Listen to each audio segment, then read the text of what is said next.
back in town, and I thank the organizers for the invitation to come here and also the invitation to speak. So in this talk, we are going to discuss tensor triangular geometry, but what I'm going to do is emphasize more of the application in this talk. So about a third of the talk will be devoted to just recalling a lot of the facts that were actually mentioned prior about tensor triangular geometry and actually sort of packaging everything sort of together in an axiomatic framework so that it can be actually used to study classical superalgebras. Okay, so this is joint work with Brian Bowe and John Kurjawa. So we come from sort of representation theory background. In fact, we're basically lead theorists who know some cohomology.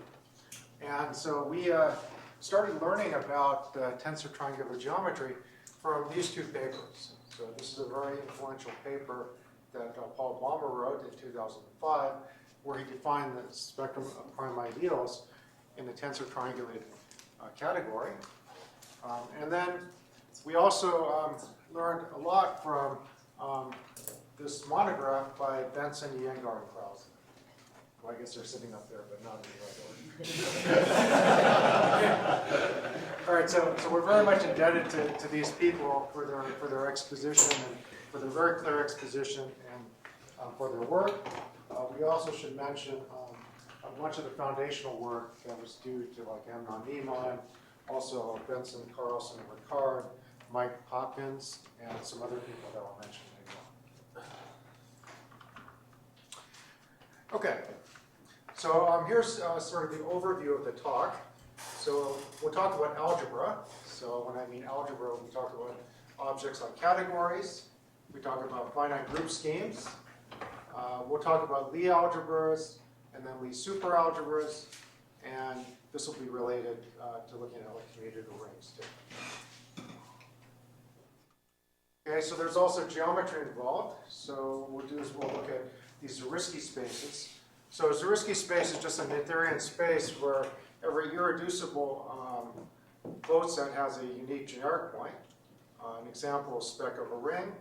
And then later on, we're going to sort of do a variation of spec on a ring where we actually have a group action acting rationally on the ring, an algebraic group acting rationally on the ring. So we can define this object called n spec. Probably can be thought of in the stack type of setup.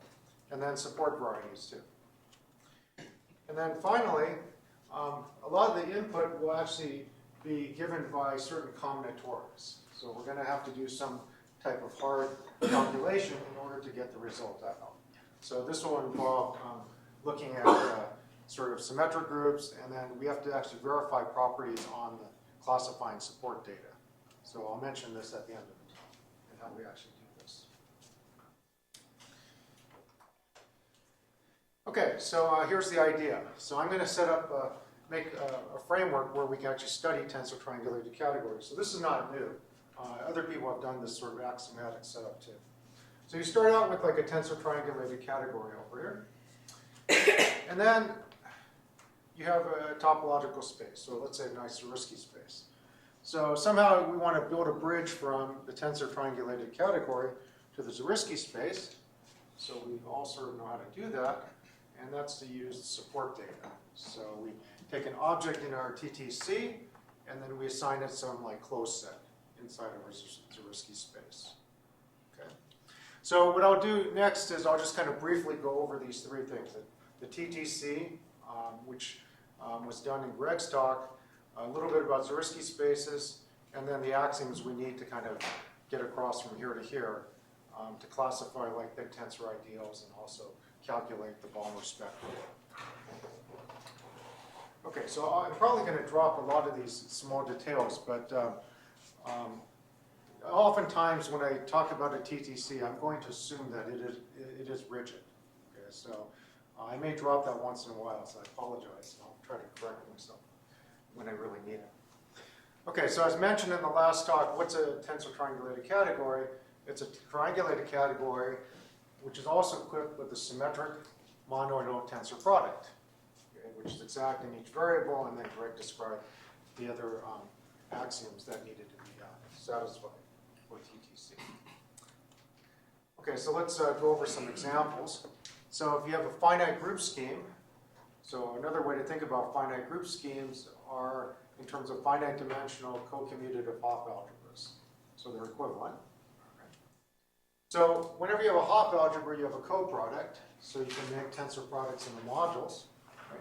So that gives you a nice symmetric monoidal tensor category. So if you look at just the category of finite dimensional modules for G, these will be what are called the compact objects. And then you can look at the infinitely generated ones. Right? And these are both symmetric monoidal tensor categories. But they're not triangulated. So what you need to do is you need to go to the stable module category. So these categories turn out to be self-injective. So you can create the stable module category because of that. Okay, and the compact objects, which I'll denote by KFC, these will be the finite dimensional modules in the stable module category, and the capital K will just be the big stable module category. And the shift is given by omega minus 1 operation. Okay, so this is an example that has been repeated several times. Maybe in a more general context, you take a commutative Noetherian ring, you look at the perfect complexes, the bounded derived category of finitely generated projective R modules, these are the compact objects, and then you look at the derived category, and these are both tensor triangulated categories.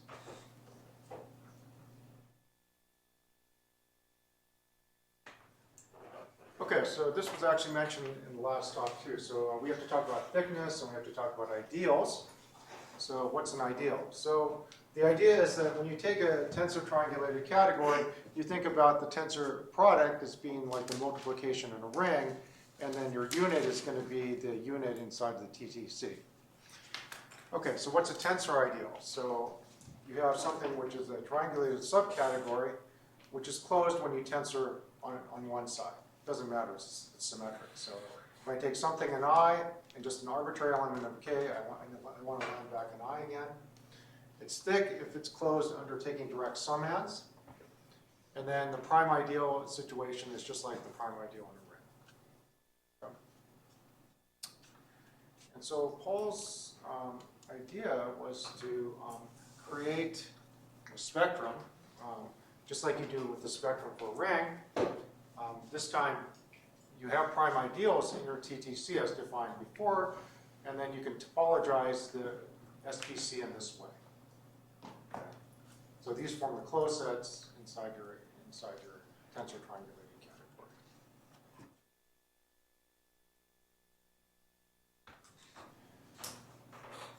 Okay, so the next object that I want to consider are these Zariski spaces. So we define TTCs, now we define Zariski space.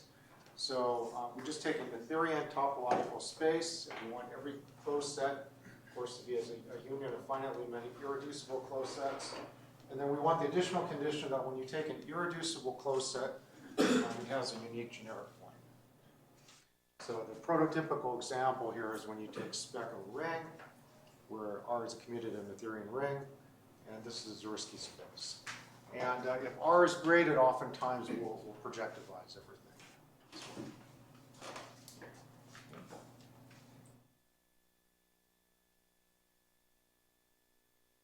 All right, so just a little bit of notation because we're going to be using different sets inside this Zariski space.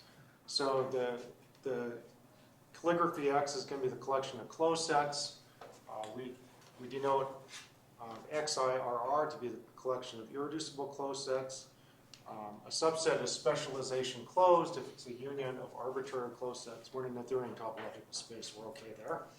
And then we're going to look at the collection of specialization closed sets. Okay, and that'll be denoted by XSP.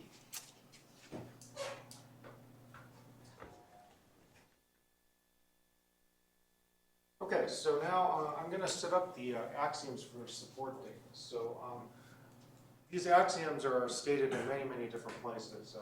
For example, in Paul's paper.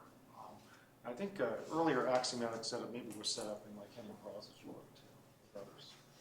So the idea is that you start with this. TTC, right, involving just compact objects, right? And you're going to go to XSP.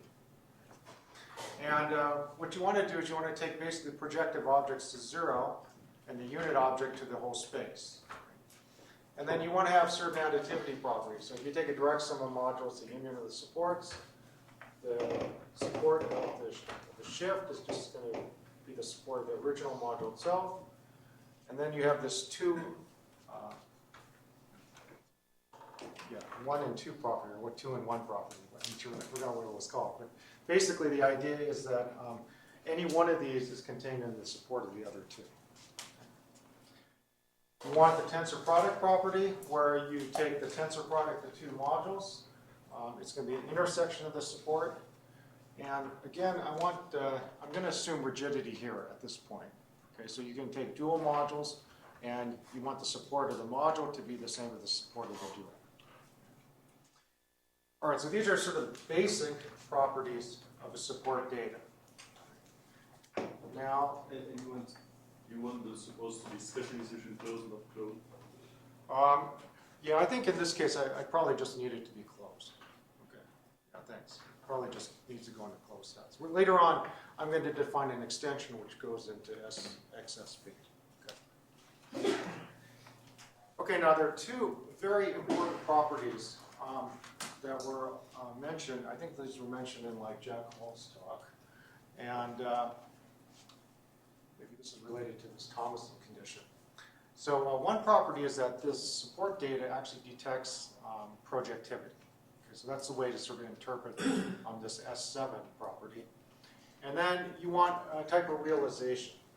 So for any closed set inside of X, you want an object which actually realizes that closed set. Okay, so these are additional properties, S7 and S8. Now, in our setup, you want to sort of classify like thick tensor ideals for compact objects, but most people know in order to do that, one way to do that is to go to infinitely generated objects. So what we have to do is we have to define an extension of our support data as follows. So we want this extension of support data to satisfy S1 to 5. We want it to still detect projectivity, like over here, and we want it to degree on compact objects. Okay. All right, so once you have all this, you can state a theorem. So this theorem is probably proved in many, many different ways. I think it even appeared in the last talk too. So, so here's what it says. So you start out with a compactly generated TTC. Okay, so I'm assuming rigidity here too. So then you have an X being just this risky space, and you have a support data with the additional properties that you have this projectivity detection and also this realizability S8. Okay. Now you have this extension to infinitely generated objects. So remember, K is generated by compact objects, so you can sort of see some things at the compact level. So, but you want this thing to actually extend V. So once you have that, then when you take the thick tensor ideals in the compactly generated or compact category, then it's given in bijection with specialization closed sets. And I believe this was written down yesterday, this map. So what you do is, whenever you take a tensor ideal over here, I can map it into a specialization closed set by taking the union of all elements in I of the supports. So that's certainly a specialization closed set. Whenever I take a specialization closed set, I can get an ideal or a thick tensor ideal by just taking the compact objects whose support is contained inside of W. Okay. Now, on the face of it, this looks like there's nothing to this, but there's a lot of deep mathematics that goes on in this theorem. So when you want to prove the compositions, the identity, that's when you have to use a lot of work of like Amnon, Niemann, and Hopkins and other people to prove that these are inverses of one another. Okay.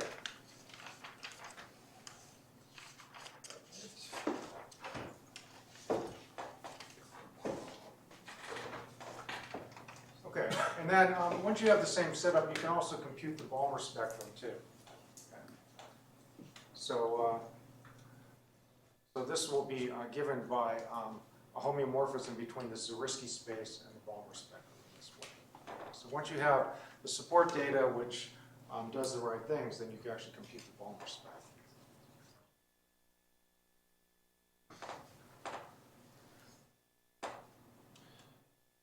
All right, so let me give you a few examples, and then we're going to look at the applications more thoroughly. So here's the classic example for a finite group scheme. So what do? First of all, you need a Zariski space. So what's your Zariski space going to be? It's the projectivization of the spectrum of the cohomology ring. Okay. So we're looking at the stable module category over here. And then the support data we take is just the ordinary sort of support variety definition. So you take the primes in here such that when I take x, g of mm localized, it's not equal to 0. Okay, so this actually does the job. You have to actually define the extension too, but I'm not going to get into that. Okay, so this will classify the thick tensor ideals inside of the stable module category for finite group scheme. Okay. All right, so the next thing I want to sort of do is I want to sort of take that prior example and I want to just look at this for Lie algebras. So this example sort of gives you a hint into some of maybe the ideas of like geometric Langlands. Okay. So I always wondered as a Lie theorist, you know, why the nilpotent cone was an important object in the representation theory for Lie algebras. So let's think about it for a second. So you take a reductive algebraic group. We're going to be working in characteristic P. And then when you have a reductive algebraic group, you can talk about its Lie algebra. And this is going to be a restricted Lie algebra. So what you can do is you can form a finite dimensional co-commutative Hopf algebra called the restricted enveloping algebra. Okay? So this is actually going to be a finite group scheme, okay, the dual of the coordinate algebra of a finite group scheme. And so a fundamental computation that was given by Friedlander, Partial, and Anderson-Janssen give what the cohomology ring is. So the cohomology ring here is going to be just the coordinate algebra on the nilpotent cone when P is large enough. And it's going to be 0 on algebra. Right? So now using the prior theorem, SPC of the stable module category, where these Lie algebra representations turn out to be the projectivization of the spectrum of this, the coordinate algebra of the nilpotent cone. What's the H in the theorem? P greater than H? Oh, so H is the Coxeter number. Okay, thanks. So H, there's a number which is related to the root system of the associated Lie algebra, and it's called the Coxeter number. So for people who, so you just take rho, half sum of positive roots with the highest short root, and you add 1. Okay, so for reductive Lie algebra, you have a root system, and then you just define the roots of the root system. Okay. All right, so there are these things called quantum groups. And a quantum group can be thought of as being a characteristic 0 version of this restricted universal enveloping algebra. And so one of the things that the people like geometric Langlands like to do is they like to study the derived bounded category of coherent sheaves on N and relate them to modules for the quantum group. So this is kind of, what this is sort of saying is that it's pulling out some of the geometry which is hidden behind the Lie algebra representations. Okay, and the nilpotent cone turns out to be a very natural object that's sort of pulled out by using the Balmer spectrum. What I'd really like to know, I asked Jordy Williamson this a couple weeks ago, is so there's the object, the nilpotent cone, and there's also the flag variety, G mod B. And when you look at G mod B, it's a very, very important geometric object. And so it would be interesting to see how G mod B sort of fits in this entire picture too. That's still very mysterious. Okay, so this is just an example with the perfect complexes that we've seen before. Okay, so you can recover the spectrum of the ring from SBC of dB perfect. All right, so one of the big questions. So I want to talk next about Lie superalgebras. So I talked a little bit about Lie algebras, and so one of the things that we'd like to know about Lie superalgebras is how do you actually extract geometry out from their representation theory? So for Lie algebras, I sort of mentioned that the nilpotent cone turns out to be a really important object in the use of geometry and representation theory. So we like to know, if you take a Lie superalgebra, is there some geometric object that's sort of hidden behind the category of superalgebra representations? Okay. All right, so here's the idea. So what is a Lie superalgebra? So we're going to work over the complex numbers. We're actually going to work in characteristic 0. So you would think, well, everything should be semi-simple in characteristic 0. But it turns out for Lie superalgebra representations, you don't have complete reducibility. Okay? All right, so here's what you do. So here is a Lie superalgebra. So it's just a Z2 graded vector space. Okay? And it has a bracket just like a bracket for Lie algebras. And it satisfies the usual relations. Oh.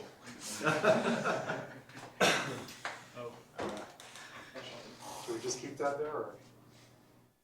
Okay. I'll see what happens when I move to the next slide.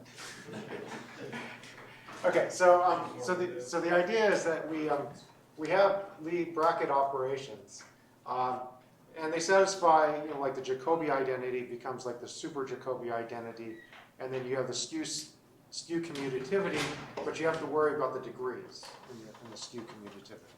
Okay, so we'll see examples of this later. All right, so we say that this Lie superalgebra is classical if this G0 part comes from a connected reductive algebraic group. Okay, and this G0 is going to just act on G1 via the adjoint representation. Okay, so this G1 is a module for this reductive group G0.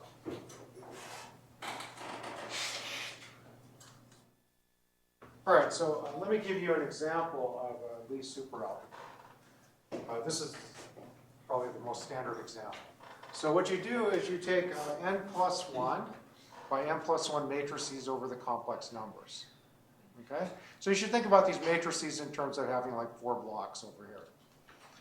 Now, if you take G0, that's just going to be the matrices with A in this corner over here and B down here. So it's isomorphic to GLM, direct sum GLM. Okay? And the odd part will just consist of the blocks which have zeros along the blocks where A and B are. Okay? And these EIJs are just the unit matrices. And normally, when you multiply matrices, you're going to have this relation like this. EIJ, EKL, the bracket is equal to this minus this without the signs. But we have to put in the signs because we're going to be working with superalgebras. So you have to keep track of the degrees. So you have to put this minus 1 sign in here, and this makes this set of matrices into a Lie superalgebra. So this is called the general linear Lie superalgebra. Okay. All right, so now what we need is we need categories. So what categories are we going to look at? Well, it turns out that when you take the tensor product of these two superalgebra models, you have a coproduct, but you have to also worry about signs. But it sort of behaves like a Hopf algebra. So we're okay in terms of taking tensor products and modules.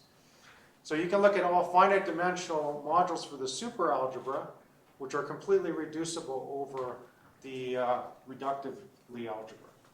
Okay? And then you want to just look at sort of infinitely generated ones. Okay? These turn out to be nice self-injective categories. Okay? So again, you can make this into You can look at the stable module category. So these will be triangulated categories and tensor triangulated categories. And so now you're in the setup where you can study this in terms of the TTC theory. Okay, good. All right, so now, with finite group schemes, if you look at the spectrum of the cohomology ring, that classified thick tensor ideals. So let's try to do something naive and look at just the cohomology in these categories. Okay, so we're just going to do the naive thing.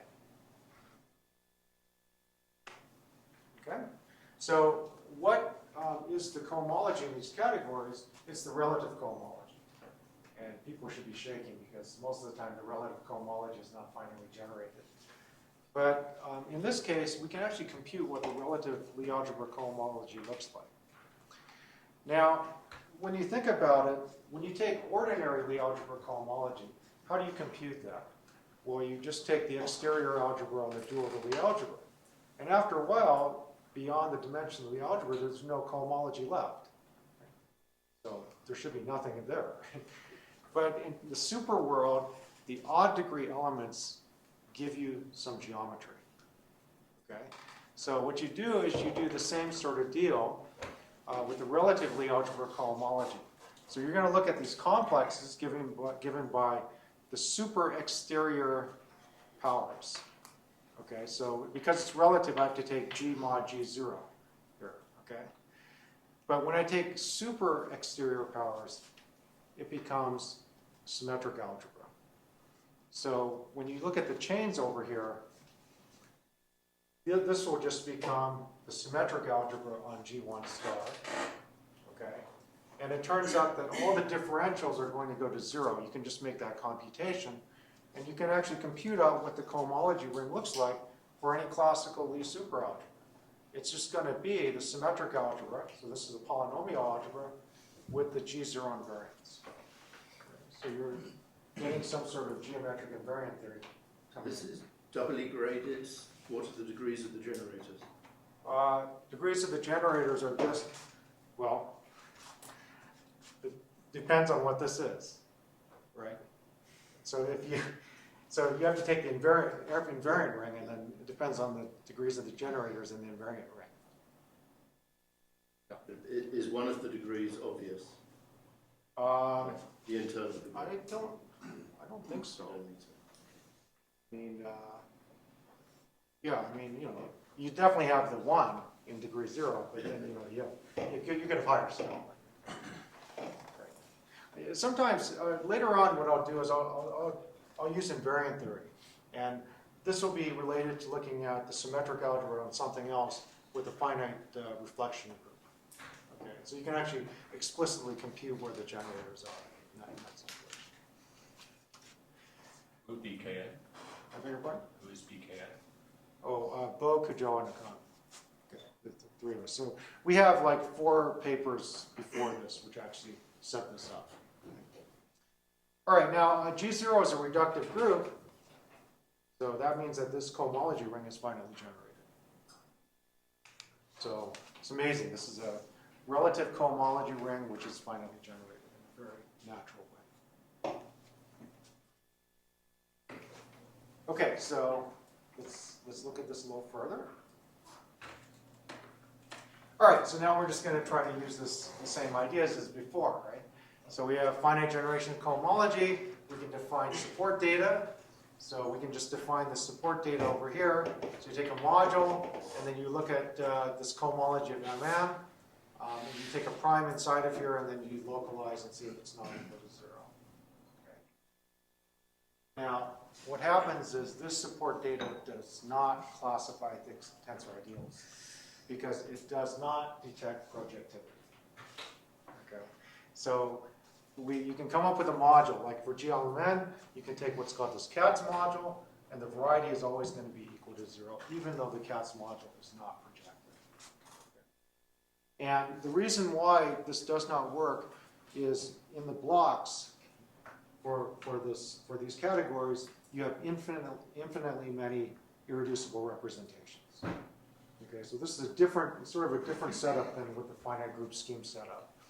where in blocks you could have infinite numbers of irreducible representations. Okay, so you definitely have to do something else. Okay. All right.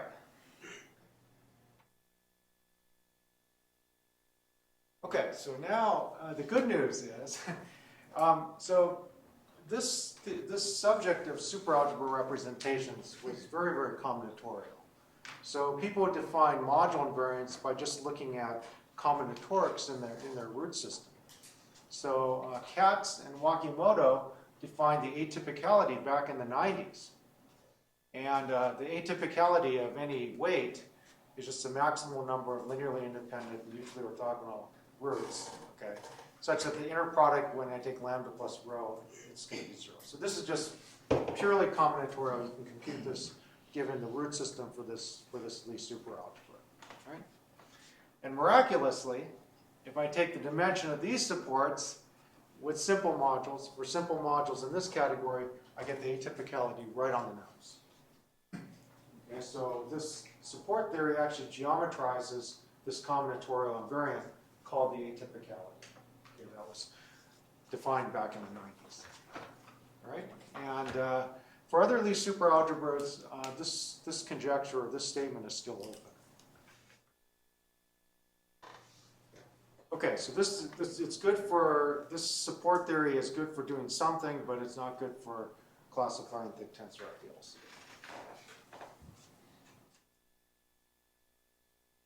Okay, so now what I have to do is I have to sort of give you more machinery to actually sort of do the job. All right, so if you take a classical Lie superalgebra, something really miraculous happens when you look at the action of G0 on G1. So if you have certain conditions involving the action, you could define certain subalgebras which detect cohomology. So like with finite groups, you have like elementary abelians and CELO subgroups. So these subalgebras should be thought of as being analogs of like elementary abelians and CELO subgroups. They actually detect, when you take the restriction map, they sort of induce isomorphisms on the cohomology level. So if you have this condition where the G0 emits what's called a stable action on G1, then you can actually find a subalgebra. And this subalgebra is nice. It directs some of these SL11s. So like in this case over here, this is an example of this F, where you're just taking non-zero entries sort of here and up here. Okay, so it's a rather small subalgebra in relation to the big Lie superalgebra. Now, if you have an additional condition where you have what's called a polar action, so these are just technical conditions on the action which are satisfied by GLMN, then you can form this other subalgebra called E, and you can actually get an isomorphism over here. And this W here is a finite group. Okay, here, this is not necessarily a finite group, but this is a finite pseudo-reflection group in this case. So A also holds for SL and It also holds for SLN. That's right. It also holds for Q, and it also holds for other types too. So this is a rather general setup, which is kind of nice. So to answer Dave's question, you can now compute this in many different cases, right? And this E is like a polynomial algebra, and then you're just looking at reflection group element invariance on that. So there are a lot of classical results that can be applied to this theory. Okay. All right, so now I just want to set up what this F looks like. So let's just take a matrix here. So R is going to be the minimum of M and N, and just look at non-zero entries sort of along this diagonal over here. Okay, so what does this F look like in the GLMN case? Well, the F looks like taking non-zero entries along this diagonal and along that diagonal, and then taking their commutators to form elements inside of the diagonal over here. So this will be a torus. So this F will decompose as some torus plus the odd degree elements. Okay? Now the E over here what you have to do is you have to just match those two diagonal entries together. So the E here, so the E1 will basically look like matrices where these have the same entries. So I have A1 here, A1 here, A2 here, A2 here. Let's say just AN here and AN here. Okay, so I'm just doing the M equals N case. Okay, so these give you very concrete realizations of these detecting subalgebras.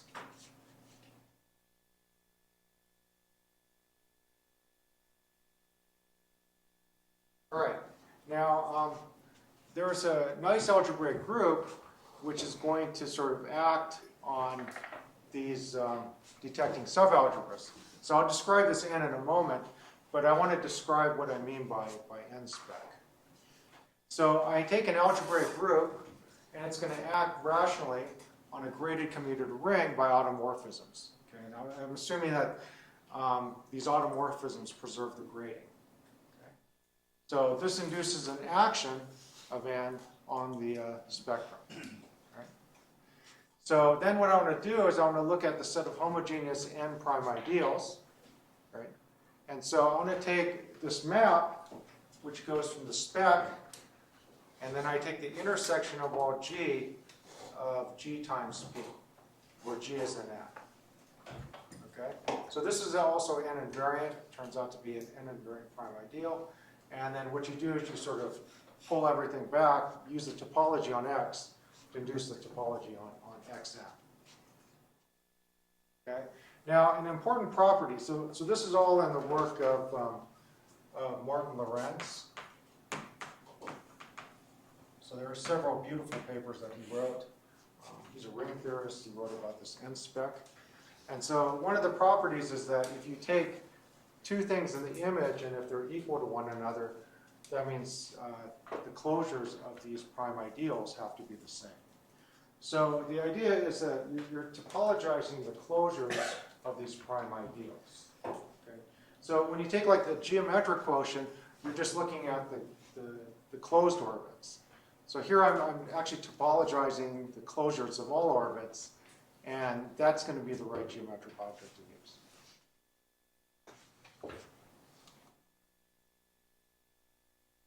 Okay, so now if I take GLMN, and if I take the detecting subalgebra F, okay, just like I defined over here, and then I let the group N be the normalizer of this inside of G0.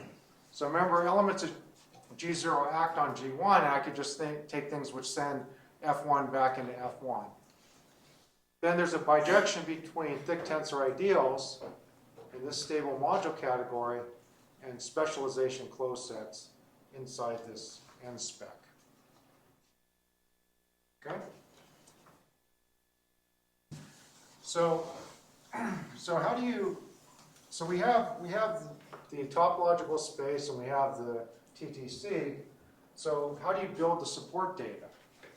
So here's how you build the support data. So you take the M over here. So my diagram is not going to be as elaborate as the other diagrams that we presented at this conference. So what do? You just take, so this M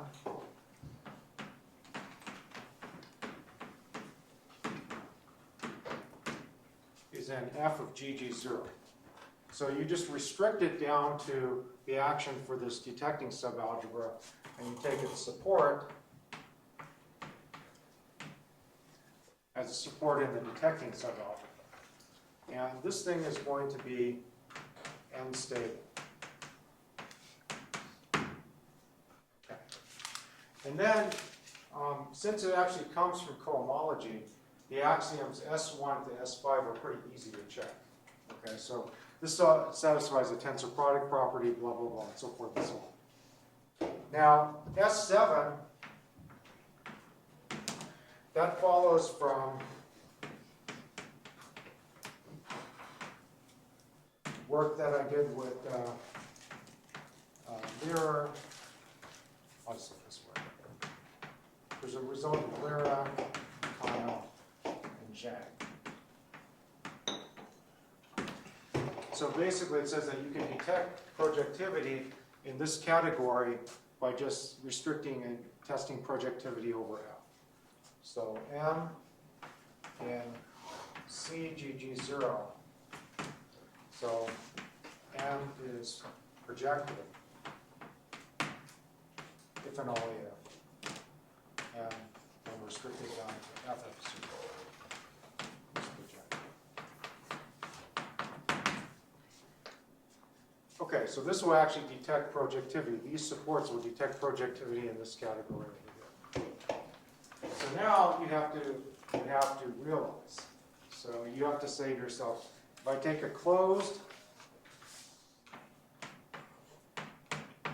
set inside of F1, can I realize it as a support of some module? So John Carlson always told me that realization is easy. Because, you know, what do you do? You just take L zeta modules. But as you can see, we can't just take L zeta modules here. Right? I mean, we can certainly realize these modules. We can realize the M as a module for FF0, any closed set as a support of some module for in the FF0 category. But how do I know it lifts to GG0? Okay, so that's where the work is. Okay, so before I state something more about this, you also get the Balmer spectrum this way. That's a projectivization of the N spec on the symmetric algebra on F1 star. Okay, so let me say how this works for S8.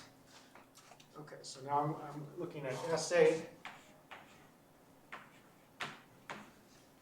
Okay, so that's the realization property. All right, so this kind of summarizes what I'm saying. So if you take, you have a rank variety description for these support varieties. And so you take a closed subvariety inside of here, an n-stable closed subvariety.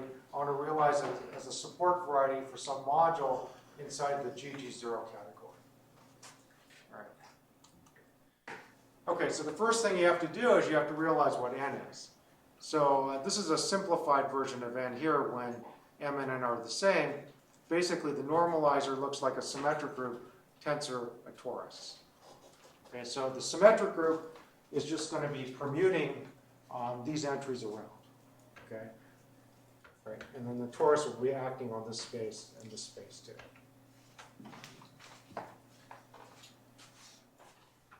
So then what you have to do is you can sort of reduce this down to trying to realize closed subvarieties of the following form.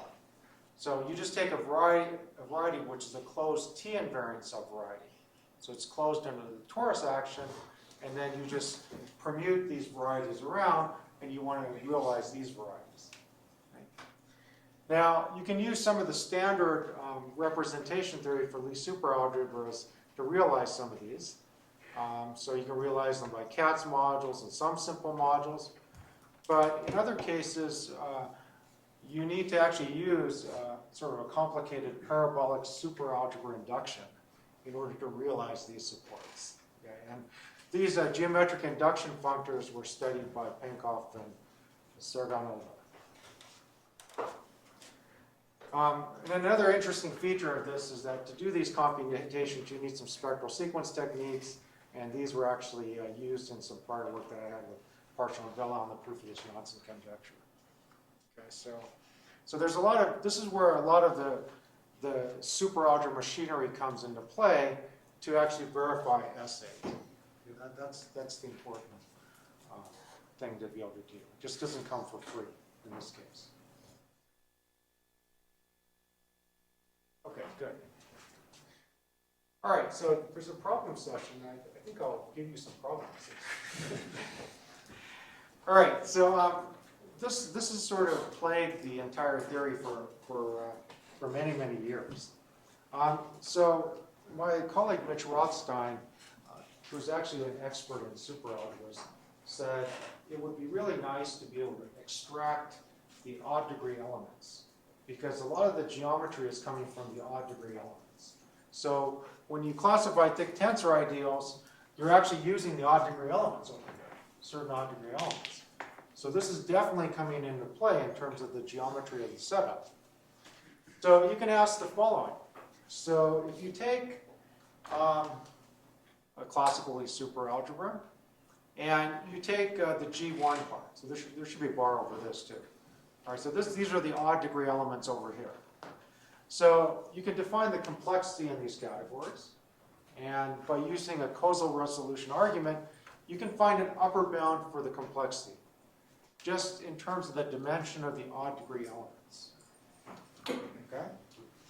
So now, why don't you take the direct sum of the simple modules over here, and then, just to add multiplicities being the number of dimension of the projective indecomposables corresponding to the simple modules. There's a reason why I'm actually doing this, because the complexity actually varies depending on M and N. So the question is, does there exist a ring homomorphism from S of G1 star into this cohomology ring? It'd be really interesting if you could actually find such a ring homomorphism. Okay, so it actually would have to go, of course, into the center of this ring. Another question is there a map from S of G1 star into the center of the triangulated category? Okay, so that would be another nice way of trying to realize the odd degree elements in terms of the geometry. Now, if you can find such a homomorphism, is there some support theory which actually realizes the dimension of, so the complexity of the module? So is there support theory on here where the dimension of that support is going to be the complexity of the module? This is an open question. We don't know the answer for this. So like with finite groups, we know the answer is true, just given by supports on the cohomology ring. Here's another question. So this is a rank variety for superalgebras. So suppose you take an extension of C of transcendence degree greater than or equal to the dimension of G1. And you can form, this is an object which many people study, the sort of infinite, where there's bigger rank variety. All right? So now I'm going to restrict down to these x's. Okay? Now, these x's, they're going to be one of two forms. They're either going to be like elementary Bielmann. The square is going to be 0, or they're going to generate a very small Lie superalgebra called a Q1. So that's the smallest simple Lie superalgebra. So you can ask, when you restrict these modules after you extend scalars down to x, whether it's projective or not. And does this detect projectivity in the CGG0 category? So you want some sort of dates limit. We don't know the answer to that. And then finally, I only gave you an answer for GLMF. So what is the relationship between thick tensor ideals inside of this category and maybe specialization closed sets inside of G0 spec of the symmetric algebra on G1 star? So for QN, we just don't know the answer in terms of thick tensor ideals or other Lie superalgebras. So somehow there needs to be more machinery, more things known in order to actually make these sort of connections. Okay, so with that, I will stop.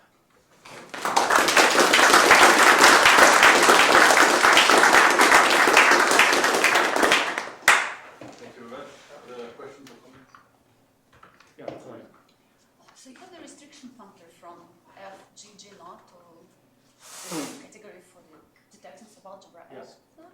What does it do to the variety? In particular, what happens to your example of Katz module of categoricality 0?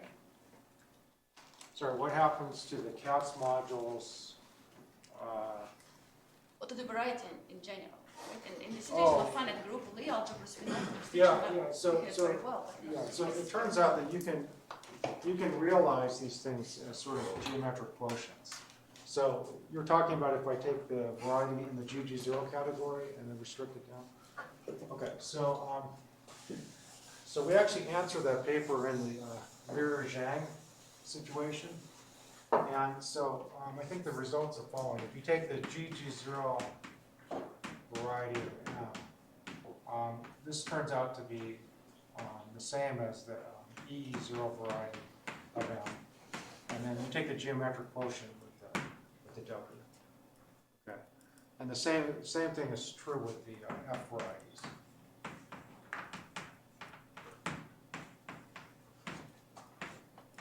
And then this will be the normalizer. Okay, so you can actually realize them. You can realize this sort of right on the nose. Okay, using the E's and the F's. Okay, So you have restriction functors from G to F to E, right? right. And you have adjoints to those functors, and these you have deductions and or co-inductions or something like that. No, it's just because we know what the cohomology rings look like. So No, I'm asking on the categories themselves. If the restriction functors have adjoints and whether those adjoints are faithful. For finite groups, that's what's happened, right? so Subgroups the induction is faithful, so I'm wondering if there's any chance. yeah, actually, I don't know the answer to that. What I can say though is that the theorem that I was going to mention, when you take the restriction for any module, it's going to inject inside of it. And that's what we proved. Okay, so the restriction will always be injected on the F. We don't know whether it's true with the E, but for the F, it's actually true. So excuse me, just the analogy with finite groups, the F plays the role of the silo and the E of the elementary representative. The F is the elementary representative. Yeah, sort of. Yes and no. I mean, they're both like CELO subgroups in some ways. The E you just have to quotient out by a finite group. Okay, the F you have to quotient out by a bigger group. Okay. Any more questions? Okay, yeah. So I probably missed something that you said, but didn't you say that for the CATS module, the thing on the left vanishes, but then the thing on the right detects projectivity? The thing on the right detects projectivity, yes.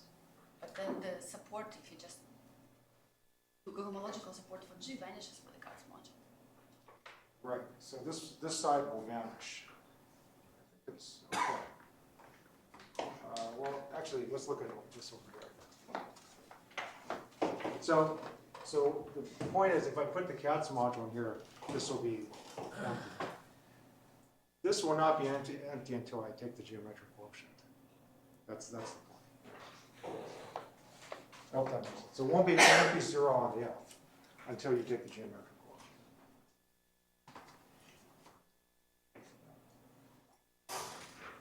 Any further questions? Please, I think the speaker.